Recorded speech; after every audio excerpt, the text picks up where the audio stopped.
एक टाउन को देखते हैं। इस टाउन में 3 अलग अलग स्पीशीज रह रही थी, यानी कि इंसान, ज़ॉम्बीज और वेम्पायर्स। सबसे टॉप पर वेम्पायर्स थे, जिनके लिए टाउन में काफी सुख था, काफी खुशी से अपनी जिंदगी गुजार रहे थे। जैसे कि इन्हें पेट भरने के लिए खून के कैंस मिला करते थे, ताकि वो खून पीने के लिए इंसानों को न मारे। दूसरे नंबर पर थे इंसान, जिनको इन दोनों स्पीशीज से प्रॉब्लम और खतरा था। और तीसरे होते हैं ज़ॉम्बीज, जो कि अपनी भूख मिटाने के लिए इंसानों का ब्रेन खाते थे। इसी वजह से इन ज़ॉम्बीज को एक अलग ही जगह पर लॉकअप करके रखा हुआ था। इसी टाउन में एक कॉलेज भी होता है, जहाँ पर तीनों स्पीशीज के बच्चे पढ़ने आया करते थे। एक लड़के को देखते हैं जिसका नाम डैग होता है, और डैग को अपनी क्लासमेट काफी पसंद थी, लेकिन जो डैग की दोस्त होती है वो उसको ज्यादा लिफ्ट नहीं करवाती, अक्सर उसे इग्नोर भी करती है। दूसरी मेन कैरेक्टर को देखते हैं जिसका नाम पेट्रा होता है। उसी रात जब पेट्रा अपनी वेम्पायर दोस्त के साथ पार्टी में जाती है, जहाँ वो वेम्पायर पेट्रा को बाइट कर लेता है, और अब इस वजह से घर आने के बाद आहिस्ता आहिस्ता करके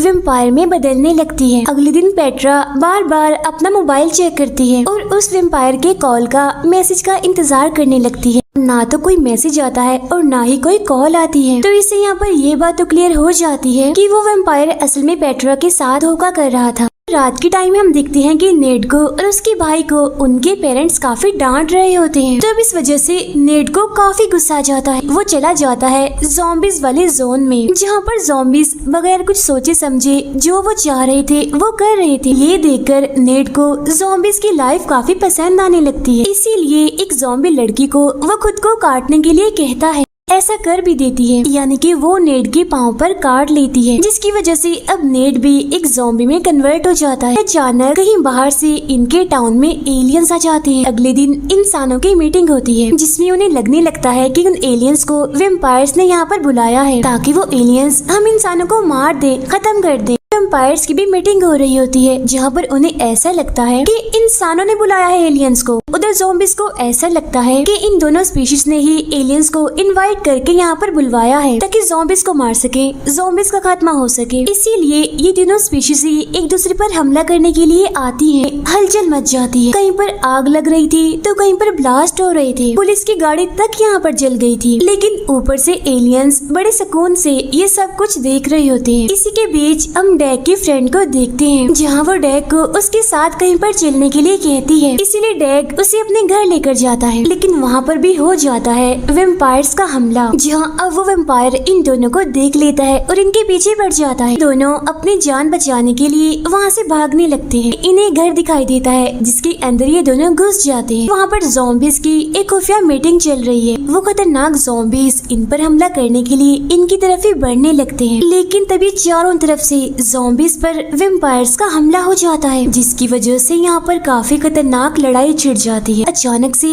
वहाँ पर पुलिस की गाड़ी आती है, जिसकी वजह से बहुत सारे लोग यहाँ पर मारे जाते हैं। जहाँ बाद में तीनों मेन कैरेक्टर्स, इनके पेट्रा, डैग और नेड, वो ही बचे थे। और जब वो तीनों आपस में ही एक दूसरे को मारने ही वाले थे, तो तभी अचानक से वहाँ पर एक सफेद रंग की लाइट आ जाती है। वहाँ पर बहुत सारे एलियंस आकर सारे इंसानों को, वेम्पायर्स को और ज़ॉम्बीज को किडनैप करके अपने साथ लेकर जा रहे हैं। तभी यहाँ पर डैग को याद आता है कि ये घर तो मेरे पियानो टीचर का है, और जरूर वो अभी अपनी जान बचाने के लिए बेसमेंट में ही छुपे होंगे। इसीलिए यहाँ पर डैग अपने टीचर से काफी रिक्वेस्ट करने लगता है। वो फाइनली इन तीनों को भी अंदर ले लेता है। तो विंडो के जरिए डैग यहाँ पर एलियंस को देखने के लिए जाता है, लेकिन तभी पेट्रा और नेड टीचर और उसकी मदर पर झपट पड़ते हैं, जहाँ वो उन दोनों को मारकर उन्हें अपना खाना बना लेते हैं। पीछे मुड़कर देखता है तो वो काफी हैरान हो जाता है, और हैरानी में ही वो उनसे पूछता है कि ये तुम लोगों ने क्या किया। खैर अब ये तीनों मिलकर उस पूरी जगह को साफ करते हैं, और रात वो इसी बेसमेंट में गुजारते हैं, जहाँ ये तीनों भी एक दूसरे के काफी अच्छे दोस्त बन जाते हैं।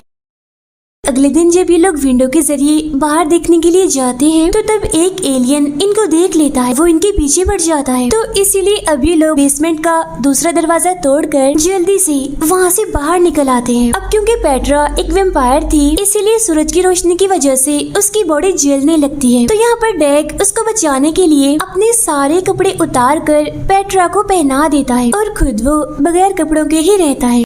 बाहर हर तरफ धुआं ही धुआं था, इसीलिए तीनों एक दूसरे से अलग अलग हो जाते हैं। फिर अब कुछ देर के बाद काफी मुश्किलों से पेट्रा नेट को स्कूल लेकर जाती है। तब थोड़ी ही देर के बाद डेग भी यहाँ पर पहुँच जाता है, जहाँ वो उन दोनों को हैरान होते हुए बताता है कि मैं एलियंस के बीच में से निकल आया हूँ, लेकिन एलियंस ने तो मेरे ऊपर हमला ही नहीं किया। लेकिन तब नेट, जो कि पूरी तरह से ज़ॉम्बी बन चुका था, लेकिन इसके बावजूद भी वो अभी भी काफी स्मार्ट था, काफी समझदार था, और वो उससे कहता है कि एलियन सिर्फ सिंथेटिक मटेरियल यानी कि आर्टिफिशियल और केमिकल से बनी हुई चीजों को ही देख सकते हैं, यानी कि वो इंसानों को उनके कपड़ों की वजह से ही पकड़ रहे थे। अब क्योंकि तुमने कपड़े नहीं पहने थे, इसीलिए वो एलियंस तुम्हें देख ही नहीं पाए। इन लोगों को पता चलता है कि ये जगह भी उनके लिए सेफ नहीं है, इसीलिए अब ये तीनों भी डेग के घर जाने के लिए निकलते हैं, ताकि वो डेग के पेरेंट्स को देख सके कि वो जिंदा हैं भी या फिर नहीं। लेकिन घर जाने पर उन्हें डेग के पेरेंट्स कहीं पर भी दिखाई नहीं देते, तो तब इस वजह से डेग काफी दुखी हो जाता है। तीनों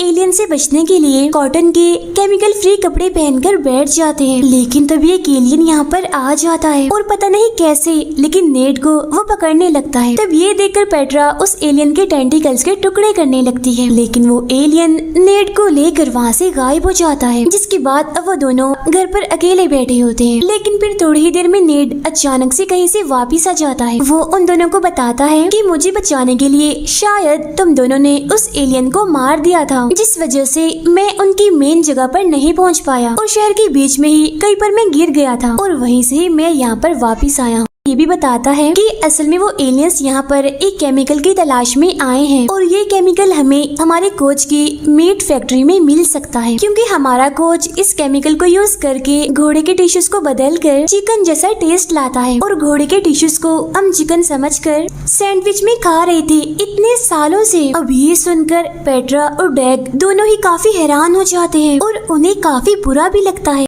अब ये लोग अपने कोच की फैक्ट्री में जाते हैं उससे मदद लेने के लिए। वो इन तीनों को ही यहाँ से निकाल देता है, जहाँ इन तीनों के सामने अचानक से एलियन आ जाता है। इन्हें भी एक एलियन किडनैप करके शहर की दूसरी जगह एक फैक्ट्री में डालता है, जहाँ पर शहर के बाकी लोग भी मौजूद थे। यहाँ पर एलियंस ने इन स्पीशीज के 3 हिस्से किए हुए थे, ज़ॉम्बीज के, इंसानों के और वेम्पायर्स के। तब यहाँ पर नेड अपने पेरेंट्स को देखकर काफी खुश हो जाता है कि थैंक गॉड कि वो सेफ है। वेम्पायर्स के एरिया में हम पेट्रा को भी देखते हैं, जहाँ उसके पास उसका वेम्पायर दोस्त तड़पते हुए आता है, और वो उसे कहता है कि तुम अभी अभी बाहर से आई हो, जरूर तुम्हारे अंदर अभी खून होगा, तो इसीलिए प्लीज प्लीज तुम मुझे वो दे दो। लेकिन इस बात से पेट्रा काफी भड़क जाती है और वो उसे काफी मारती है। नेड ये सोचने लगता है कि आखिर ज़ॉम्बीज के एरिया में बने इस फील्ड को तोड़ा कैसे जाए जिसको कि एलियंस ने बनाया है। लेकिन तभी उसे ये याद आता है कि अगर वो सारे लोग मिलकर इस पर हमला करें तो तब ये फील्ड टूट सकती है। जिसके बाद वो तीनों स्पीशीज ऐसा ही करती हैं, यानी कि इंसान, वेम्पायर्स और ज़ॉम्बीज काफी जोरदार अटैक उस फील्ड पर करते हैं, जिसकी वजह से फाइनली वो फील्ड टूट ही जाती है। सारे लोग यहाँ पर आजाद हो जाते हैं और अब वो सीधा जाते हैं उस कोच की मीट फैक्ट्री में, जहाँ पर एलियंस दोबारा से आ जाते हैं हमला करने के लिए। लेकिन तब वो कोच अपने टैंक में उसी केमिकल को रिलीज करता है, यानी जिस केमिकल को वो एलियंस यहाँ पर लेने के लिए आए थे। एलियन जैसे ही उस केमिकल को देखता है तो वो अपने असली रूप में आ जाता है, जिसके काफी छोटे छोटे से हिस्से होते हैं, और अब इस तरह से वो सारे एलियंस इस केमिकल में मर्ज होने लगते हैं, जहाँ अब देखते ही देखते इन सभी एलियंस का एक काफी बड़ा एलियन बन जाता है, जिसका कलर व्हाइट होता है। जहाँ वो सबको पहले तो थैंक यू कहता है, लेकिन बाद में इन लोगों को बुरा भला कहने लगता है कि तुम इतने छोटे लोग हो, बिल्कुल ही पागल हो तुम लोग, कितना लड़ते हो तुम एक दूसरे से, और मुझे देखो मैं इतना बड़ा जायंट एलियन हूँ और तुम लोग तो मेरे आगे बिल्कुल ही बच्चे और फजूल लग रहे हो। तब ये देखकर वहाँ पर खड़े हुए सारे लोगों को उस पर काफी गुस्सा आने लगता है, इसीलिए वो उसे मारने लगते हैं, उसके ऊपर केमिकल स्प्रे करने लगते हैं। उधर पेट्रा का वो दोस्त जो कि वेम्पायर था, वो पेट्रा को मारने के लिए आता है, लेकिन तब डेग वहाँ पर उसको बचाने के लिए जाता है, जहाँ वो अचानक से ही एक वेयरवुल्फ में बदल जाता है। वो उस वेम्पायर पर हमला करके उसे मार डालता है। उधर वो एलियन भी श्रिंक होकर बिल्कुल छोटा सा बच्चा बन जाता है और वापिस से अपने एलियन स्पेसशिप में चला जाता है। लेकिन इससे पहले वो उन लोगों पर एक बॉम्ब फेंक कर जाता है, जो कि आके सीधा नेड के हाथ में गिरता है। लेकिन नेड इस बॉम्ब को पकड़कर डेग को देता है, जहाँ डेग अपनी पूरी पावर के साथ उस बॉम्ब को वापिस से उसी एलियन स्पेसशिप में डाल देता है, जिसकी वजह से यहाँ पर उस शिप का काफी बड़ा ब्लास्ट हो जाता है, जिसमें कि सारे एलियंस तबाह हो जाते हैं, बिल्कुल खत्म हो जाते हैं। पूरा शहर अब नॉर्मल हो चुका है, जहाँ तीनों स्पीशीज एक दूसरे के साथ काफी अच्छे से मिलकर रह रहे हैं। और इसी के साथ ही ये मूवी यहीं पर खत्म हो जाती है।